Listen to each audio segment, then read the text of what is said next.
Michael, would you say that in deep sleep, we are closer to the Jiva Sakshi or Shuddha Sakshi? In deep sleep, we are as we actually are. Deep sleep is actually, this is another thing Bhagavan made clear, but many people don't understand this and they think that they object when we say this. Bhagavan made it clear, sleep is our pure state. Sleep is our real state. Why sleep seems to be defective is because from the perspective of ego in waking or dream, we seem to have come out of sleep.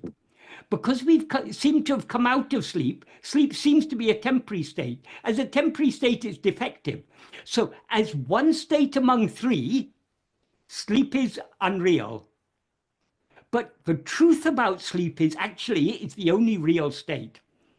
The truth is we've never come out of sleep. We are eternally sleeping. So that eternal sleep is what is called Turiya, the fourth. And as Bhagavan made clear, that though it's called the fourth, it's actually the only truly existing state.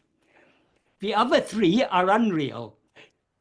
When we say the other three are unreal, that means if we take sleep to be one among three, then it's unreal. But sleep as it actually is the only real state. These are very subtle things, so people very quickly jump to conclusions without thinking carefully and making sense of these things. So that's why there are so many misunderstandings about what is the nature of sleep, what is meant by the term sakshi. And the trouble, as Bhagavan made clear, words will always be inadequate. At best, words can only point us in the right direction. But as Bhagavan also said, according to the purity of Yantakarana, the same teaching will reflect in different ways. So however perfectly Bhagavan expresses it in words, we will each understand according to our level of understanding. That's why he said the only perfect teaching is silence. And what he means by silence, silence isn't just the absence of noise. Silence is our real nature. Silence is the nature of pure being.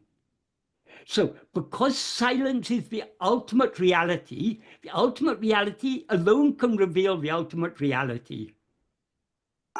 So what Bhagavan says, it seems very simple. It is very simple what he says, but it is very, very deep in meaning. So we have to have a very refined and subtle understanding to understand Bhagavan's words correctly.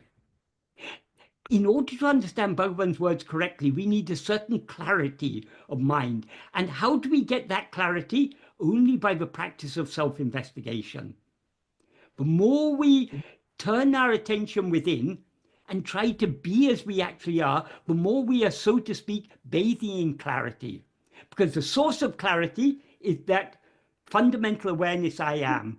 So to the extent to which we attend to this fundamental awareness I am, to that extent we are bathing in the Ganga of clarity. The real Ganga, but will wash away all our sins, is only that clarity of pure awareness. So we don't need to go to Prayag and get caught in a crush of people to bathe in the Ganga. We need to turn within.